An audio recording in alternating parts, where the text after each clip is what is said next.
Hello everyone, and welcome to Art Droid 29 Productions. My name's NierVen, and I'll be your narrator today. This is part 1 of What If Deku Was the Wolverine.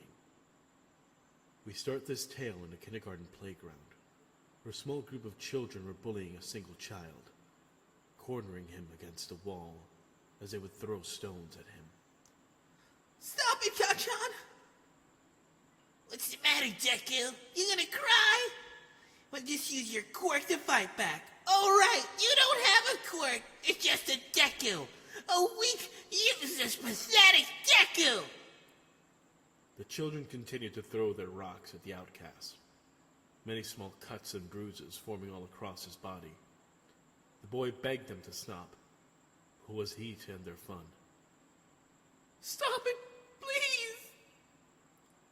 Unfortunately, the boys found his groveling rather amusing. Like music to their ears, they continued to batter the boy with bigger and bigger rocks. Waiting to be the winner of this game, young Bakugo grabbed a nearby brick. Watch this! The young blonde exclaimed as he used his quirk to strengthen his next throw. Little did he know, something awakened inside Izuku. Something that would change him forever. Time felt like it moved slower for the boy. For so long, he only wanted to be friends with the blonde. But now here he was, about to get slammed by a brick from his so-called friend, who claimed to want to be a hero. An unknown rage started building within him, while a painful tingling sensation erupted between his knuckles. I said stop! The child let out a war cry, the sound of which was completely foreign to those who knew him would expect. Before Bakugo and his cronies stood Izuku, his eyes completely white, his teeth on full display, and a massive gash on his forehead. Although, what stood out was his knuckles, covered in blood, with 3 claw-like appendages protruding from the hands.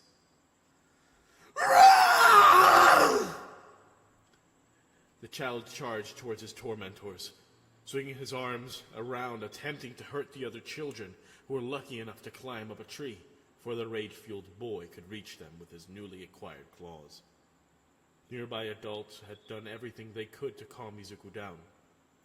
Unfortunately, no one could get closer to him without being hurt. Local police officers and heroes also attempted, but hadn't done any better than those who previously tried. Well, what have we here? The crowds of onlookers looked to see a woman wearing quite the erotic outfit. It was none other than the rated-R hero, Midnight.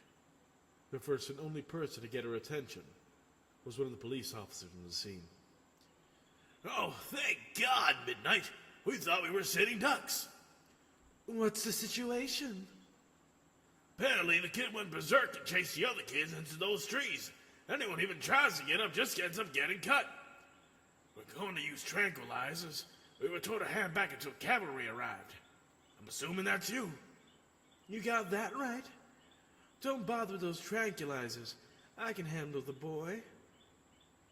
The heroine strutted towards the miniature barricade, before nonchalantly crossing it.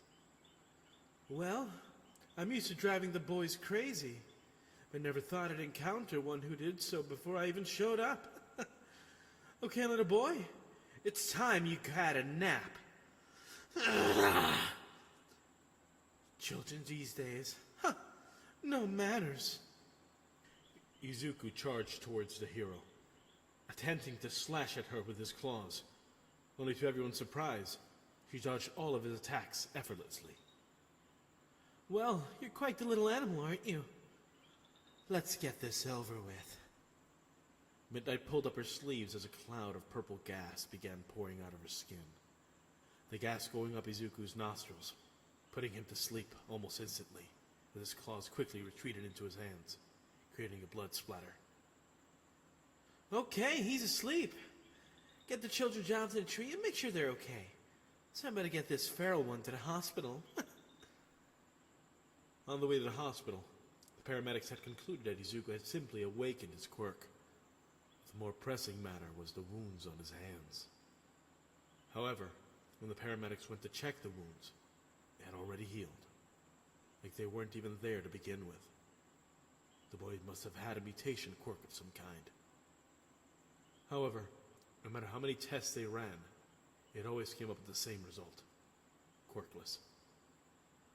It was after running some blood tests that they found something peculiar, a strange gene in his DNA, one unlike anything they had ever seen before. It definitely became quite the surprise to not just the Midoriya family, but the entire scientific community. So they could truly understand what exactly this genetic anomaly was. Yes, that Izuku's family referred to his powers as a result of a quirk. Not even Izuku was to know until told otherwise. Now, in terms of what this quirk had to offer, as I said, Midoriya wouldn't be in short supply of abilities. His quirk had been dubbed as Primal. On top of having bone-like claws, Izuku had access to enhanced strength, speed, and a strong healing factor. His senses had also been amplified to near animalistic levels. Unfortunately for others, ever since these abilities had developed, Izuku gained quite the temper. The once sweet, well-mannered child had been replaced by an easily agitated animal. The only one who ever came close to rivaling his temper was Katsuki Bakugo. But even he struggled to keep up with the boy at times. For years, he would be an outcast in a world full of familiar people who feared his unstable nature. However, despite all the odds that were stacked against him, Izuku never stopped pursuing his dream of becoming a great hero. He even spent some of his free time studying heroes and their quirks. The boy had also designed multiple potential costumes for him to wear. Now, some of these designs looked quite strange. Some people tried convincing him to go with a black leather costume. Some tried convincing him to simply wear his regular clothes, but Izuku, he was dead set on a full costume. Now, the design was flashy, to say the least. But to Izuku, it was almost perfect. He just had to decide the color.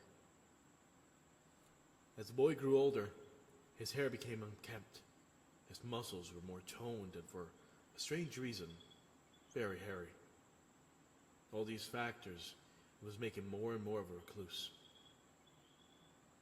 We continue this story years later, deep within a forest. During the early hours of the morning, from within a tent emerged Izuku, who spent the night there. The forest was like his second home.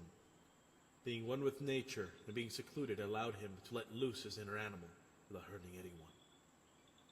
It especially helped when the wildlife would pay him a visit. It was mostly stray dogs, birds, and squirrels. He enjoyed their company. He definitely preferred them to people. Okay. Time to train. Yeah! With no hesitation, Izuku extended his claws, blood spreading out his knuckles as he did, so before the wounds had healed in a matter of seconds. Once his wounds had healed, Midoriya proceeded to go to town, on some nearby trees. Claw marks could be seen from prior training sessions. However, it wasn't just his powers that had been training.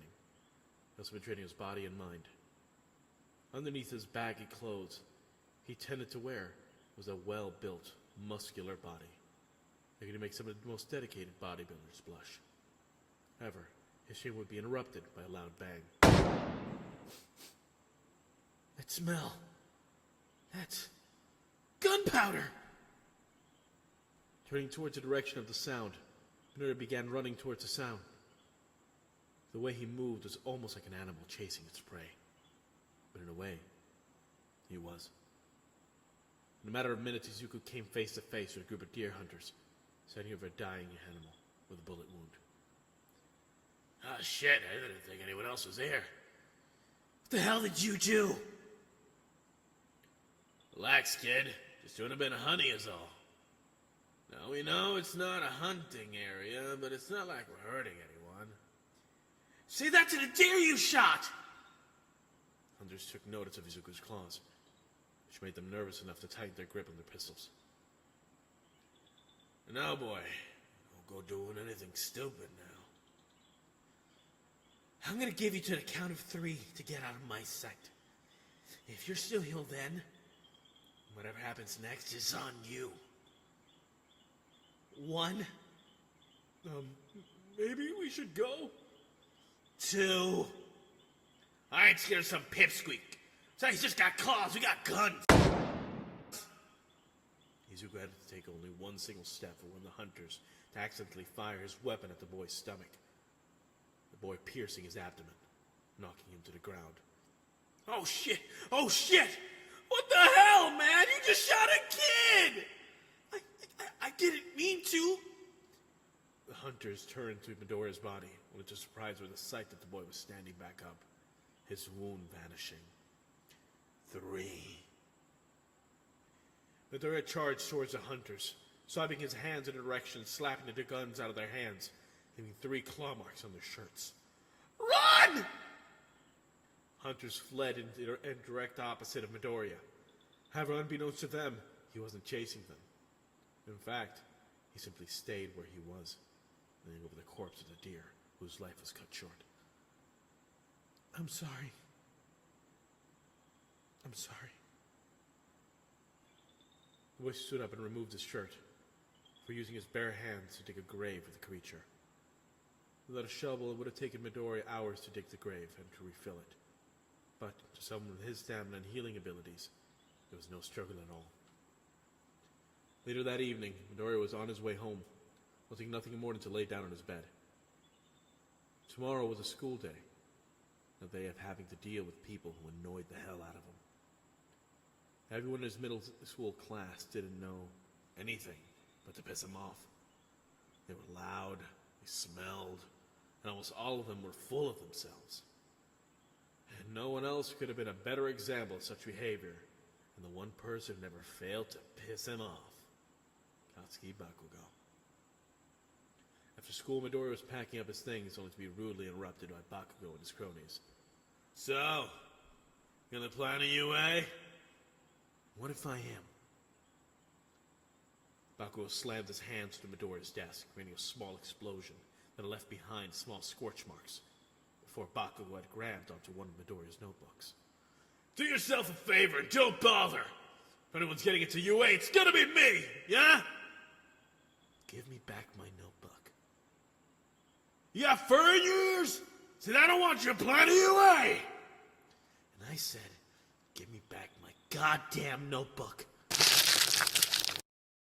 Midoriya's claws began to emerge from his right hand. Bakugo snickered as his goons cowered in fear. We don't want to fight again, huh? Don't you remember what happened last time? Remember, it took you over a week to recover. It only took me a few minutes. Don't forget, my wounds may have taken longer to heal. Yours would have killed you if it weren't for that freaky healing of yours. You know, I wonder if I blew off one of your body parts, would it grow back? It would just be more of a freak. Why don't we find out? The tension between the two was thick enough that Midoriya could cut it with his hands. Thankfully, a nearby teacher had to step in. Not this crap again. Bakugo, Midoriya, both of you, go home. We don't need to repeat it last time. You're lucky this time, short stack. To avoid a fight, Midoriya decided to walk a different route than usual, only for something else to cause trouble. While walking under an underpass, Midoriya could smell something awful heading his way. Knowing a potential threat was imminent, Midoriya unleashed all of his 6 of his claws before throwing his belongings on the floor. Then, from beneath the ground, a large sentient mass of sludge had burst through a nearby manhole cover. I gotta get out of here. I can't go to jail. The sludge monster turned to Midoriya and greeted the boy with a large, sinister smile composed of yellow teeth. Perfect. Come here, kid. I gotta borrow your body. While gritting his teeth, Midoriya raised his fists and claws aimed towards the sludge villain as he crouched down. Just try it, you freak!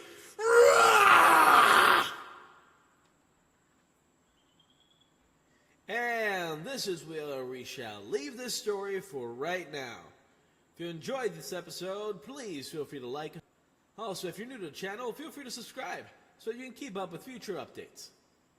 Thank you all, and have a great day.